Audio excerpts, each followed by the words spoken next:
Malcom Webb with Al Jazeera decided to go to Uganda and actually talk to the people of Uganda about their feelings toward this whole Kony 2012 campaign that was launched by Invisible Children. Well, they had a screening of the film for, local residents, and they did not react kindly to it. Let's watch.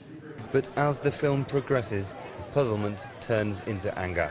There are some kind of people, there are some kind of NGO who are trying to mobilize funds using the atrocities committed in northern Uganda. We wanted to see how our local people were killed. Correct. So these are all white men. These are feelings different from northern Uganda. That is why sometimes Rocks are thrown, the screening comes to a halt, and the crowd scatters into the night. Kony 2012 may be the most watched video on YouTube this year, but it clearly doesn't resonate with many of the people it claims it's meant to help. So that's really interesting, Anna. I have my theory on it, but what do you think was their main problem with the movie?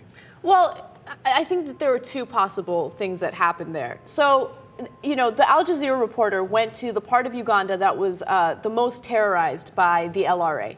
And I think when they saw the film, they kind of saw the simplicity of it, and they saw, the use of a cute, kid, the father trying to explain the story to the kid, and they probably felt almost offended that it was too simple, that it didn't really explain what was going on. And keep in mind, the LRA is no longer in Uganda, right? And the film very, very briefly touches on that, but it doesn't explain it. Mm-hmm. And another thing that I think possibly happened is, look, Kony 2012 sounds like a political campaign. Mm-hmm. You see what I'm saying? Of course, yeah. When someone is running for president, it's Obama 2008 or Obama 2012. And it sounds like you're endorsing them. And I don't know if that kind of got lost in translation in some sort of way, like they saw it. Right. No, I don't think that's it. I have my theory on it.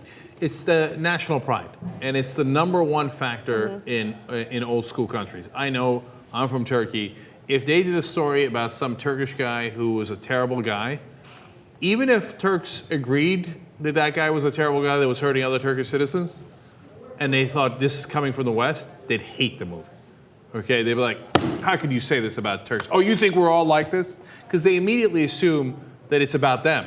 Because their country is such a huge part of their identity that it feels like an attack against them. Okay, I totally agree with. Now that you've said it, it makes a lot of sense. Now I'm kind of curious to see what Invisible Children does, right? Because the ball is in their court. They have to figure out what their strategy is going to be. Are they going to continue this campaign against Kony? Do they back off because people in Uganda obviously don't like it?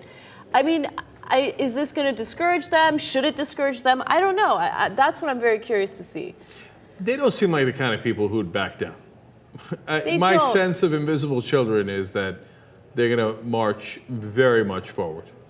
I get that sense too, but it must be difficult, because if people tell you that they don't want your help, how do you help them? I don't want to be overly cynical here, but the campaign is seen as such a huge success in terms of the attention that it's gotten, that it would be very hard for any human being to turn down that attention. Do you see what I'm saying by that? The people behind that group are themselves going to be famous now, right? And so they're going to stop being famous, which is generally considered a very good thing, right or wrong, right? With a lot of positive results of that ensue in the United States, because then now they're going to worry about that it might have a negative effect, or people in Uganda might not like it. Maybe I'm being cynical, maybe I'm being a jerk to them, but I don't think I think they're going to rationalize it. Right. Right. And they might be right too. And that's the #1 criticism that they face, that they've made this campaign about them rather than really focusing on what this should be about. And I can understand those criticisms, right? You look at the video and it kind of makes them seem like celebrities, like, look at what we're doing. Oh my God, look at all these people that we got involved in this movement. Look at them dancing together, having, jumping around together, protesting together. So I can totally understand that criticism as well. Yeah, and look, the real world, things are gray, right? And so is it a little bit of that and a little bit because they really want to help this situation, and this is the best way to help is to draw attention to it? Yeah, it's probably both.